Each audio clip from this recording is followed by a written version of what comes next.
ಮೀನರಾಶಿಯವರಿಗೆ ಎಲ್ಲ ಇದ್ದಾಗ ಏನೋ ಮಾಡ್ತಾರಲ್ಲ, ಅದು ಅಷ್ಟೊಂದು ಕಿಮ್ಮತ್ತಿಲ್ಲ. ನಮಗೆ ಎಲ್ಲವೂ ಮೈನಸ್ ಆದಾಗ ಮೇಲೆ ಎದ್ದೇಳ್ತೀವಲ್ಲ, ಅದರ ಕಿಮ್ಮತ್ತೇ ಬೇರೆ, ಅದರ ವ್ಯಾಲ್ಯೂನೇ ಬೇರೆ, ಅದರ ಬೆಲೆನೇ ಬೇರೆ. ಯಾರ್ಯಾರೋ ಸಪೋರ್ಟ್ ತೊಗೊಂಡು ಎದ್ದೇಳ್ತೀವಲ್ಲ, ಅದಲ್ಲ. ನಾವೇ ನಮ್ಮ ಸ್ವಂತ ಧೈರ್ಯದಿಂದ, ಸ್ವಾಭಿಮಾನದಿಂದ ಮೇಲೆ ಎದ್ದೇಳ್ತೀವಲ್ಲ, ಅದಕ್ಕಿರ್ತಕ್ಕಂತಹ ತುಷ್ಟಿ ಪುಷ್ಟಿ ಅಷ್ಟಿಷ್ಟಲ್ಲ, ಅಷ್ಟೊಂದು ಅಮೋಘವಾಗಿರ್ತಕ್ಕಂತಹದ್ದು, ಆಹ್ಲಾದವನ್ನು ಉಂಟು ಮಾಡ್ತಕ್ಕಂಥದ್ದು. ಹಾಗಾಗಿ 7.5 ನಿಮಗೆ ಇರತಕ್ಕಂತಹದ್ದರಿಂದ ಇನ್ನು 5 ವರ್ಷಗಳ ಕಾಲ 7.5 ಅಂತಕ್ಕಂತಹದ್ದು ಏನು ಇದೆಯೋ, ಇದು ನಿಮ್ಮನ್ನು ಒಂದು ರೀತಿಯಾಗಿರ್ತಕ್ಕಂತಹ ಪಡಿಪಾಟಲ್ಲಿ ಮಾಡಿದ್ರೂ, ನೀವು ಎಲ್ಲಿ ನಿಮ್ಮ ಸಂಗಡಿಗರ ಜೊತೆ ಒಂದು ಪಾರ್ಟ್ನರ್ಶಿಪ್ ಬಿಸ್ನೆಸ್ ಮಾಡ್ತಿದ್ದೀರೋ ಅಥವಾ ಜಾಬ್ ಮಾಡ್ತಿದ್ದೀರೋ, ನೀವು ಮಾಡ್ತಾ ಇರತಕ್ಕಂತಹದ್ದು ಉತ್ತಮವಾಗಿರ್ತಕ್ಕಂತಹ ಬಿಸ್ನೆಸ್ಸು ಸ್ವಲ್ಪ ಈಗ ಕಳಪೆ ಸ್ಥಿತಿ ತಲುಪಿರುತ್ತೆ. ಇರ್ತಕ್ಕಂಥ ಆಸ್ತಿ ಪಾಸ್ತಿ ವಾಹನಗಳನ್ನು ಮಾರಾಟ ಮಾಡಿಕೊಳ್ಳೋಂಥ ಸ್ಥಿತಿಯನ್ನು ತಲುಪಿರ್ತೀವಿ.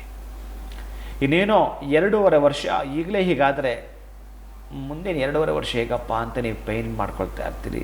ಅದಕ್ಕೆ ಮೀನರಾಶಿಯವರು ಎಚ್ಚೆತ್ತುಕೊಳ್ಳಲೇಬೇಕಾಗಿರ್ತಕ್ಕಂಥದ್ದು, ಯಾವ ರಾಶಿಯವರು ಹೇಗಾದರೂ ಸರಿಯೇ, ಆದರೆ ಮೀನರಾಶಿ ಮತ್ತು ಮೇಷರಾಶಿ 2 ರಾಶಿಗಳಿಗೆ ಬಹಳ ಪೂರ್ಣವಾಗಿ ಅಪ್ಲೈ ಆಗ್ತಕ್ಕಂಥದ್ದು ಈ 7.5 ಈ ಮಾರ್ಚ್ 29 ನಂತರ. ಅದಕ್ಕಾಗಿ ನಾನು ಏನು ಹೇಳ್ತೇನೆ ಅಂತಂದರೆ, ನೀವು ಪ್ರಯತ್ನಶೀಲರಾಗಿ ಪ್ರಗತಿಯನ್ನೇ ಅನುಭವಿಸ್ತಕ್ಕಂತಹದ್ದು, ಒಂದು ಉದ್ಯಮವನ್ನು ಹುಟ್ಟಾಕ್ತಕ್ಕಂತಹ ಧೈರ್ಯ ನಿಮಗೆ ಇರೋದು, ಲೀಡರ್ಶಿಪ್ ಕ್ವಾಲಿಟಿ ನಿಮಗೆ ಇರೋದು, ಆಮೇಲೆ ಬಹಳಷ್ಟು ಐಡಿಯಾಲಜಿ ನಿಮಗೆ ಇರೋದು. 7.5 ಅಂತ ಏನಿದೆಯೋ, ನೀವು ನೋವನ್ನು ಪಡ್ತಕ್ಕಂಥದ್ದಲ್ಲ, ಭಯ ಪಡ್ತಕ್ಕಂಥದ್ದು ಮೊದಲೇ ಅಲ್ಲ. ಅದಕ್ಕಾಗಿ ಈ ಮಾರ್ಚ್ 29 ನಿಮಗಾಗಿಯೇ, ಬಹಳ ಪ್ರಮುಖವಾಗಿ ನಿಮಗಾಗಿಯೇ ಇದು. ಆ ಮಾರ್ಚ್ 29ಕ್ಕೆ ಯಜ್ಞದಲ್ಲಿ ಪಾಲ್ಗೊಳ್ಳತಕ್ಕಂತಹದ್ದು, ಬಿಂಬ ಕುಂಭ ಮಂಡಲಕ್ಕೆ ಸಂಬಂಧಪಡ್ತಕ್ಕಂಥದ್ದು ಏನಿದೆಯೋ, ಅರ್ಘ್ಯ ಪಾದ್ಯ ಆಚಮನೀಯ ಸ್ನಾನೀಯ ಶುದ್ಧೋದಕ ಧೂಪ ದೀಪ ವಸ್ತ್ರ ನಿವೇದನೆ ಅರ್ಚನೆ ಪೂಜೆ ನಮಸ್ಕಾರ ಇವೆಲ್ಲ ಕೂಡ ಶ್ರದ್ಧೆ ಭಕ್ತಿಯಿಂದ ಮಾಡಿಕೊಡತಕ್ಕಂಥದ್ದು ಏನಿದೆಯೋ, ನಾವು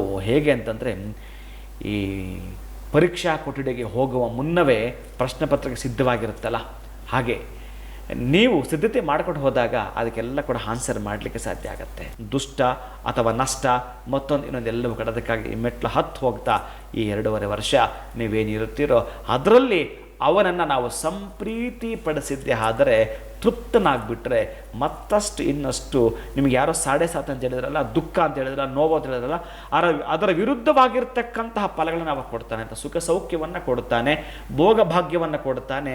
ಅದನ್ನು ಸ್ವೀಕಾರ ಮಾಡಲಿಕ್ಕೆ ತಾವು ರೆಡಿಯಾಗಿರಬೇಕು.